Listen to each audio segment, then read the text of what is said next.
From LinkedIn News, I'm Leah Smart, host of Everyday Better, an award-winning podcast dedicated to personal development. Join me every week for captivating stories and research to find more fulfillment in your work and personal life. Listen to Everyday Better on the LinkedIn Podcast Network, Apple Podcasts, or wherever you get your podcasts. Did you know that small and medium businesses make up 98% of the global economy, but most B2B marketers still treat them as a one-size-fits-all? LinkedIn's Meet the SMB report reveals why that's a missed opportunity and how you can reach these fast-moving decision makers effectively. Learn more at linkedin.com/meet-the-SMB. Hello, my friend, and welcome to another exciting episode of Negotiate Anything. Thanks for joining us today. With over 10 million downloads and listeners from more than 180 different countries, it's dedicated listeners just like you who have made Negotiate Anything the #1 negotiation podcast in the world. I'm your host, Kwame Christian. I'm a business lawyer, mediator, author, and the proud CEO of the American Negotiation Institute. Now, before we get into today's insightful conversation, I have a golden opportunity for those of you who recognize the power of negotiation in your professional lives. Have you ever found yourself wishing that you could navigate those high-stakes conversations with more confidence? Or perhaps you're looking to empower your team with the art of persuasion and conflict resolution. At the American Negotiation Institute, we've crafted specialized keynotes and workshops tailored for those very needs. We've transformed the negotiation skills of professionals worldwide, and we're eager to do the same for you. We believe the best things in life are on the other side of difficult conversations, and our goal is to help you improve your lives and the lives of those around you, one difficult conversation at a time. Don't let another challenging conversation leave you second guessing. Click the link in the description to discover how we can help you find confidence in conflict, negotiate better deals, and have stronger relationships. Because in the world of business, every conversation counts. And now, without further ado, let's jump into the interview. Dionne, welcome back to the show, my friend. Oh, it's great to be back. This is like a mini reunion. Yes, we're excited to have you. So for the listeners who might have missed your first couple episodes, can you remind them about who you are and what you do? Sure. So I'm actually a life and leadership coach, also known as the Joy Coach. And I just believe there's so many ways to access joy, which we'll get into today. But I have a special place in my heart for women, especially mothers, who have a lot going on and still want more and healthy ways to balance it all. And that's really all just based on my personal story of reinvention, because I'm sure you know behind every coach, there's a really great story, right? So I actually worked in fashion for over 20 years. And it was when I was 40 years old. I was a single mom at the time in a 20-year singular career in fashion. That I decided that there was more I was supposed to do. And here I am today. So it's my belief that anyone, any woman at any age, at any stage can reset their life. This is great. I love this because the work that you do is so impactful, and I couldn't think of anybody better to do it than you. You know, given your life, your career, your experiences, and the fact that your son is absolutely killing it out there. So this is really great. I really appreciate and admire the work that you do. You and right back at you, Kwame. Thank you. You know. Appreciate that. Well, today we are going to talk about a difficult subject. And it's funny, Dionne, I didn't even realize how difficult it was until you described it. And I'll just give you the floor. And I want you to set the stage. What is it that we're talking about today and why? Ooh, so broad, so big, but I'll try to give it to you in 30 seconds. But we're here to talk about forgiveness, actually conquering unforgiveness and the importance of it, mentally, emotionally, spiritually, physically. There are so many reasons why it's important for us to forgive. I'd also love to debunk some of the myths and what gets in the way of forgiveness. And I've just seen that I've seen the transformational, the most powerful changes in my life because I forgave. My life is unrecognizable. So that's why I'm out here spreading that forgiveness word. This is great. And listeners, the reason why, think about all the episodes. I always say this is why we're here to talk. And I'm avoiding it like the word Voldemort. You know, it wasn't until we started chatting before that because you talk about turning forgiveness into a habit and making forgiveness habit forming. And I had a visceral physical reaction when you said that, because whenever we chat, I'm in a good mood. This is great. And then when you said making it habit forming and doing it every day and doing it with intentionality, I literally became nauseous. Literally, I it's not hyperbole. I thought that was really fascinating. And when you said not just you're hoping to help people to learn forgiveness, you reframed it too. You said conquering unforgiveness. And it's making me realize maybe a lot of people are out there like me who are just holding on to unforgiveness. And so I want you to really sell this to people. You know, maybe people like me explain why we are talking about this on a negotiation podcast and why it's so important for us to understand it for our life. Sure. Well, from a healthy conflict resolution standpoint, 'cause I know that that's a lot of what you do. Forgiveness is a great way to get there. Forgiveness can allow for restoration in a relationship, whether it's outside of you, whether it's with yourself, a society or group. It allows for healing. Just think even at work, maybe there's some stuff that an old boss did, that mistreated you or made you feel excluded. Imagine being able to forgive those things. So it frees you up for what you want to create next. But also, what if you actually have the courage to have the difficult conversation, to make them aware, maybe because sometimes it's not even intentional, sometimes it is, making them aware of the impact it had on you, and the level of trust, the level of love and honest communication, like what all that opens up. There's limitless possibility that opens up when we actually are either allowing for that vulnerability, because that's a lot of what this is underneath it all, why we get blocked around forgiveness, whether we're asking or someone giving that to us. It's feeling vulnerable, exposed, right? Maybe even weak. So there's a lot that is, there's more connection and trust the more we're having these vulnerable conversations around forgiveness. Yeah, that makes a lot of sense, because you're right. We talk about difficult conversations a lot. And, it's really funny, Dionne. We are about, by the time this comes out, probably around 900 total episodes of the show. Don't think we ever explored this topic, ever. Wow. And as I hear more about this from you, I'm realizing that is a major oversight, because forgiveness is critical to conflict resolution, because it will affect your mentality as you go through the conversations, because you might be recognizing in a business world, all right, I have to work with this person. I have no choice. And I have to kind of, even if I do have the conversation, I'm having it in a way that I'm harboring this resentment, and I'm kind of going through the motions because I have to do it. And so I want you to paint a picture for the audience that kind of helps us to understand the difference between going into one of these conversations while holding on to unforgiveness versus going into these conversations while mastering the art of forgiveness. Sure. So one, if we're harboring those heavy emotions, we can't be as present.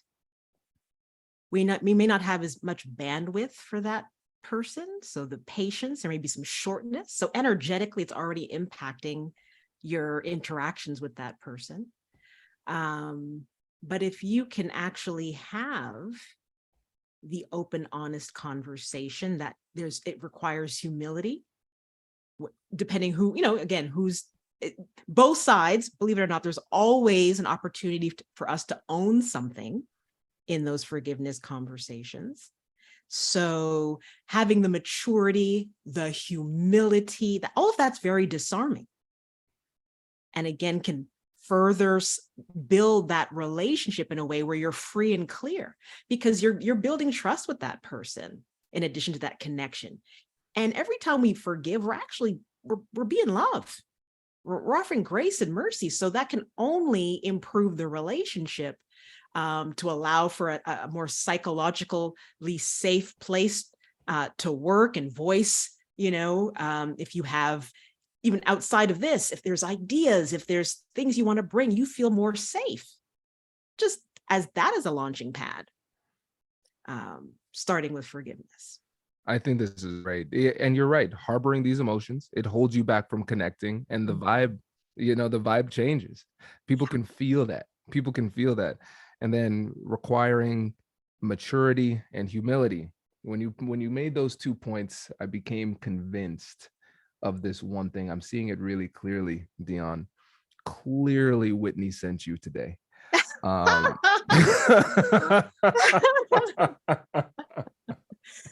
We ladies, we've got a secret little portal. Just kidding. You are an agent.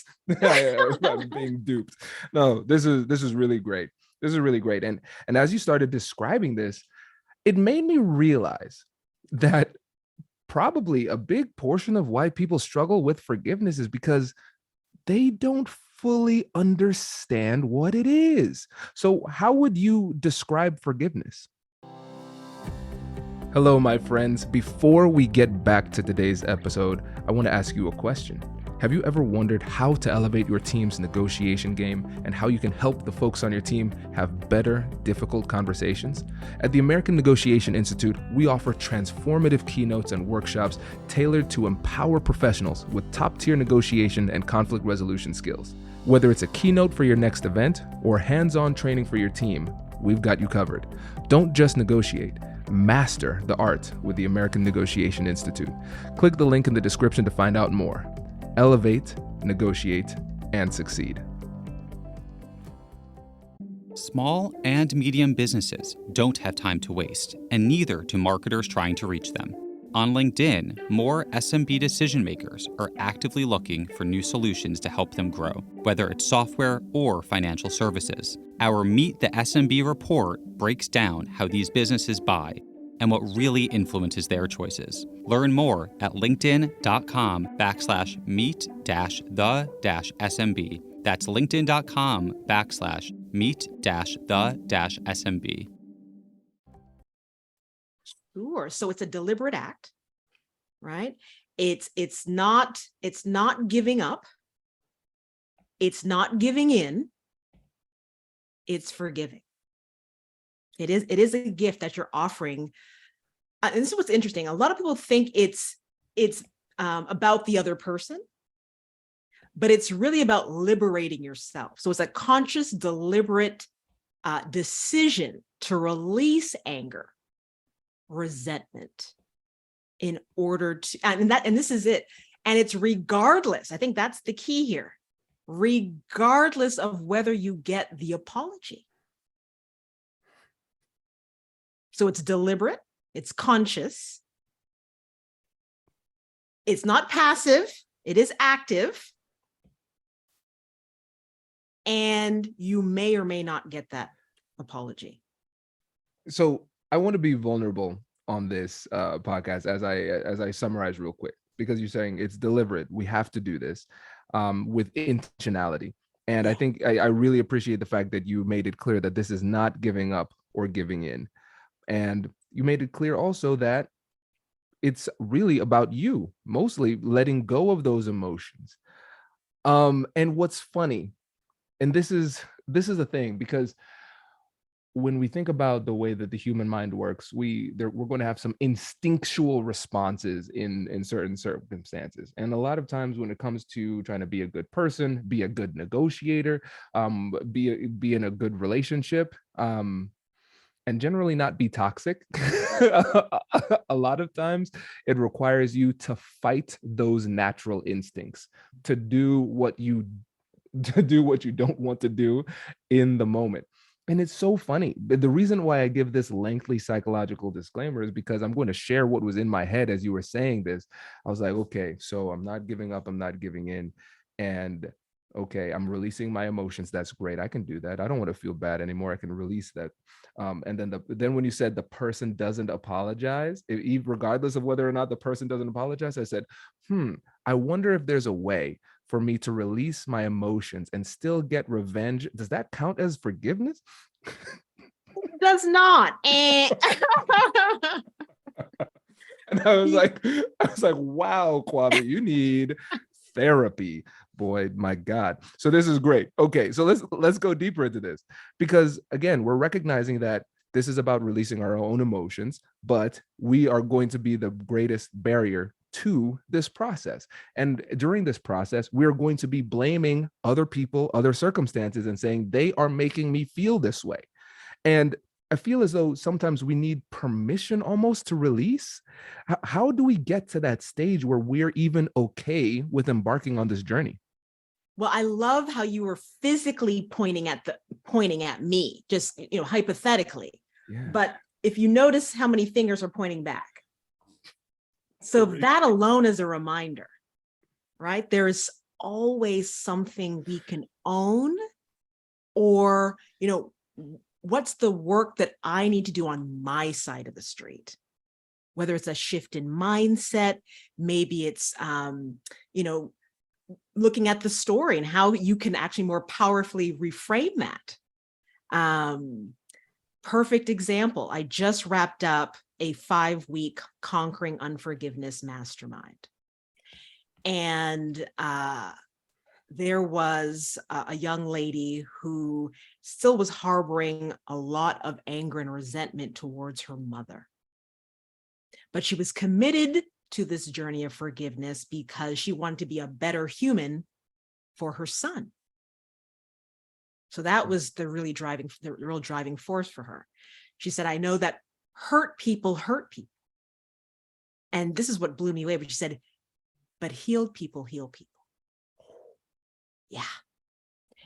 And she was able to make the decision to do the inner work through our program because she had that highest commitment to be a more healed and whole person for her son.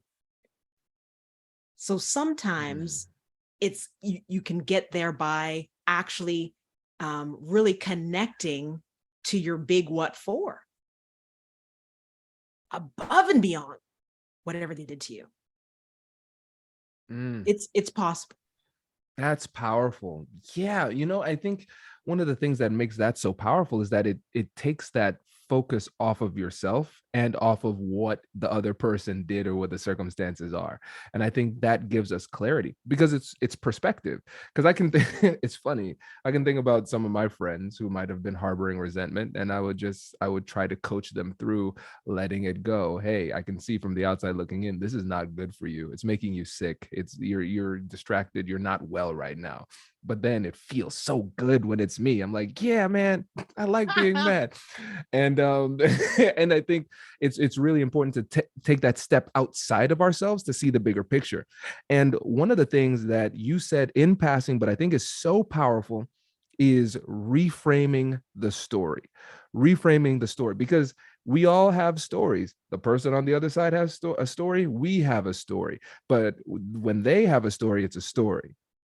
Probably fiction.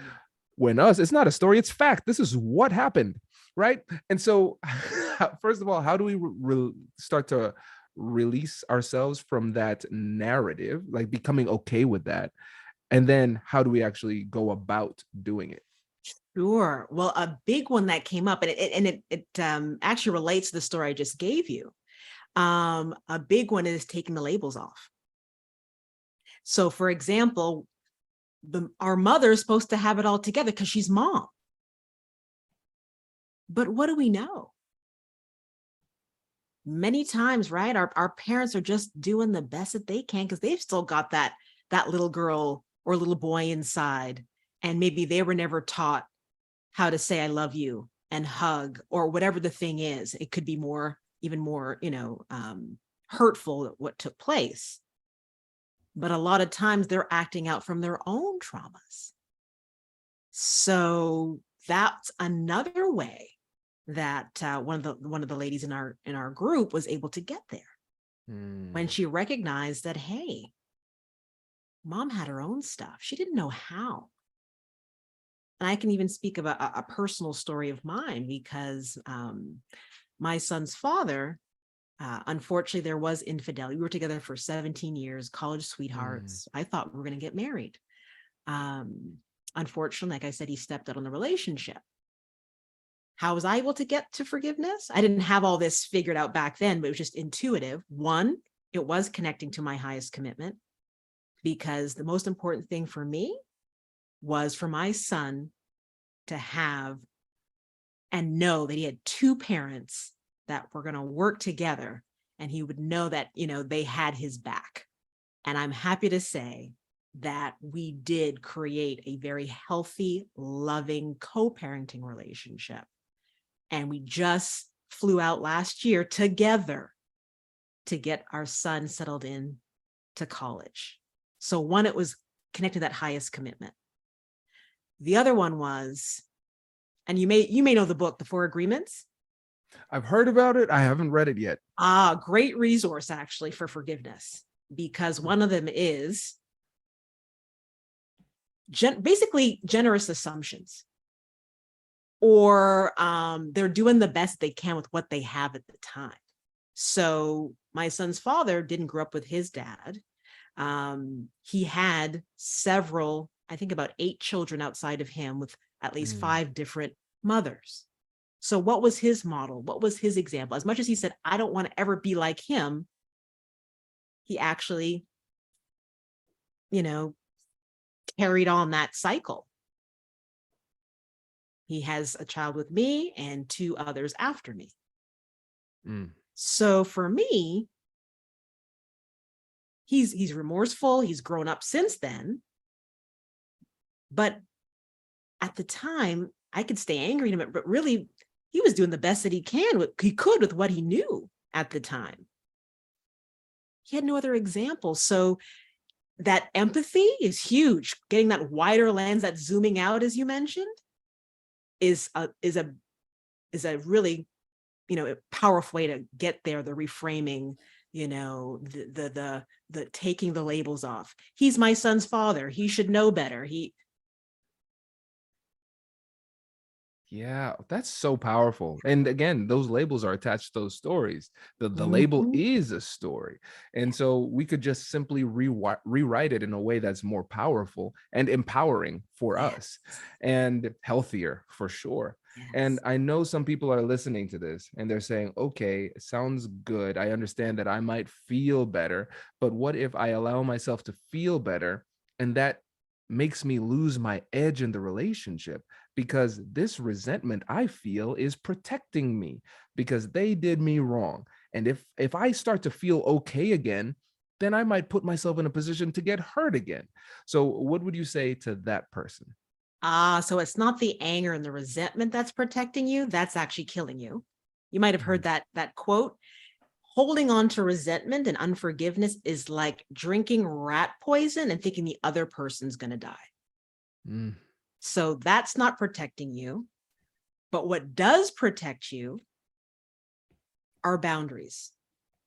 Loving yourself enough to make sure that you create boundaries, right? So you can forgive. It doesn't negate or take away the validity of what happened. So that's a lot of the myths that comes with when you say you forgive. Well, then they're off the hook. No, that's not what this is about. However, you may know Dr. Brené Brown. I love her stuff. And she talks about living big. And living big is boundaries, integrity, and generosity.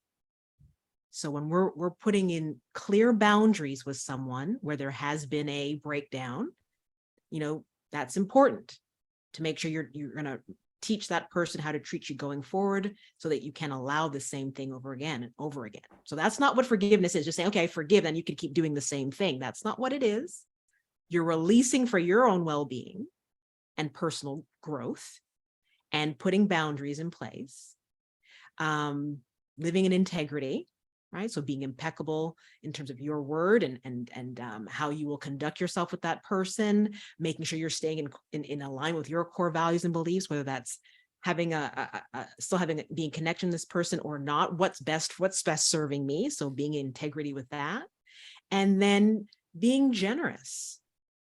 And I would say in this case, generous with your assumptions. I gave you a couple examples where, as much as I would like, I mean, my friends wanted to go and key his car and the whole bit, but I'm like, I'm going to be generous with my assumption that he was just doing the best that he could with what he knew at the time. Man, he didn't have a great role model. Yeah. This is really good. This is really good. And I don't know, I have a crazy idea here. Tell me what you think. I feel like if we could turn forgiveness into a replicable habit, and maybe if there was like a journal in place that could help people walk through it, maybe that could help people on this journey. I don't know. What do you think about that? Well, it's funny you should say that. Well, I mean, this is hot off the press, people. So just to let you know that is something that I'm actually working on as we speak. So launching in September, I'm creating a forgiveness journal that will make forgiveness habit forming. Because like anything else, we're building a muscle. So what if we start with the small things daily? Like when we can just bring it down to the smallest granular and repeat it on a regular basis. So it's going to have great prompts for you to always, look at not only outside of you, but inside of you in terms of areas to forgive. I'm going to put a lot of tools in there. I actually have a 5-step dream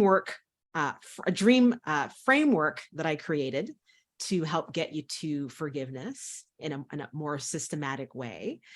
So yeah, it's going to be chock full of good stuff. My own personal testimony, and then like I said, all the benefits. I mean, in terms of your mental health, your physical health, the importance of forgiving it's beyond. And then everybody around you wins, by the way. Yeah. So I actually do consider forgiveness one of the highest forms of personal transformation. Because think about who you are on the other side of forgiveness. Like my son's father, I never forget the day when he said, "Dionne, I don't know who you are anymore." Because he was my greatest teacher in terms of feeling empowered to use my voice and advocate for myself.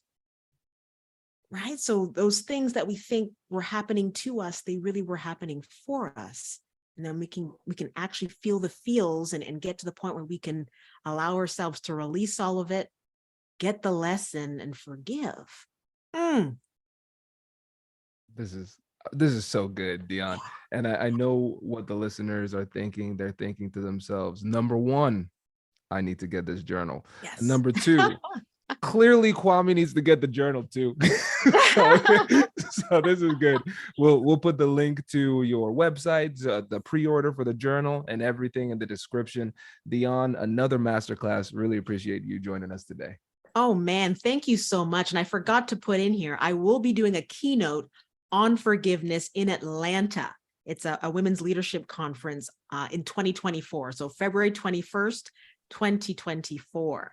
So I will, once you subscribe to pre-order my journal, you'll get all the updates for that as well. Love it. Oh, this is great. Thank you so much. Really appreciate it. Thank you, Kwame. This was amazing.